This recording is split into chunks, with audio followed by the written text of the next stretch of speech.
Mari kita berdoa. Bapa Surgawi, Bapa yang kami sembah dalam nama anak-Mu Tuhan Yesus, terima kasih untuk napas kehidupan yang baru yang Tuhan berikan kepada kami. Sebelum kami mulai aktivitas kami mau disapa dengan kebenaran firman Tuhan. Dalam nama Yesus kami berdoa. Amin. Sapaan rohani buat kita pada pagi hari ini, Rabu 13 November 2024. Saya ambil dari kitab Kejadian pasal yang ke-45 ayat yang ke-24. Demikian kesaksian firman Tuhan. Kemudian ia melepas saudara-saudaranya serta berkata kepada mereka, "Janganlah berbantah-bantah di jalan. Jangan berbantah-bantahan."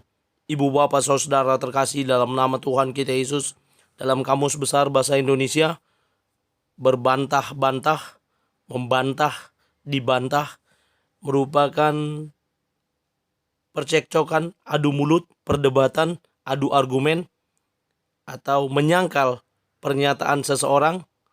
Ini merupakan pengertiannya, atau banyak lagi pengertian yang lain. Yang pasti ketika dikatakan berbantah-bantah, bercekcok, beradu mulut, ini yang dapat kita mengerti. Hari ini kita boleh diingatkan dalam kitab Kejadian pasal yang ke-45 ayat yang ke-24. Bagaimana Yusuf setelah dia memperkenalkan dirinya kepada saudara-saudaranya bahwa dia adalah orang nomor 2 di Mesir. Karena apa? Karena Tuhan yang telah menentukan dia, bahkan memberkati dia.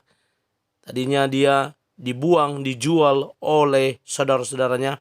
Bahkan ketika dia sudah berada di tempat Potifar dan menjadi orang yang berhasil, seorang manajer yang sukses, tetapi kemudian dia difitnah oleh Tante Poti sehingga dia masuk penjara. Dan setelah mimpi Firaun, dia berhasil keluar karena dia bisa mengartikan mimpi Firaun dan memberikan solusi.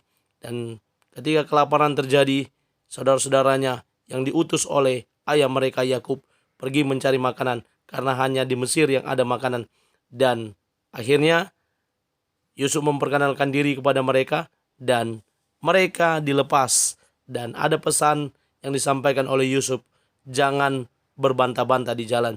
Mungkin saja Yusuf sudah tahu karakteristik dari abang-abangnya.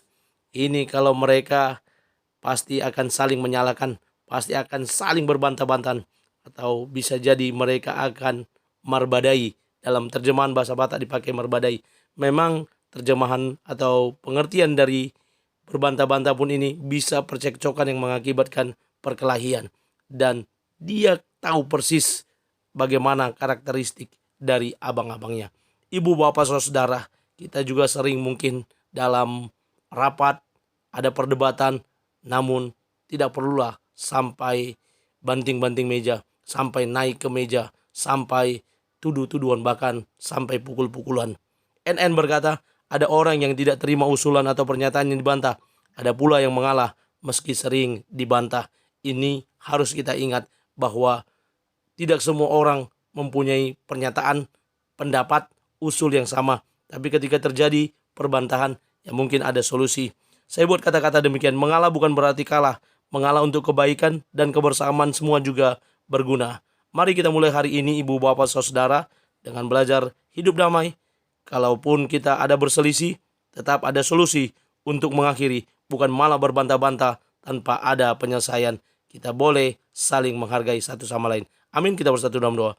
Terima kasih Bapa untuk firman-Mu. Mampukan kami menjadi pelaku kebenaran firman Tuhan. Dalam nama Yesus kami berdoa. Amin. Selamat beraktivitas. Tuhan Yesus memberkati. Shalom.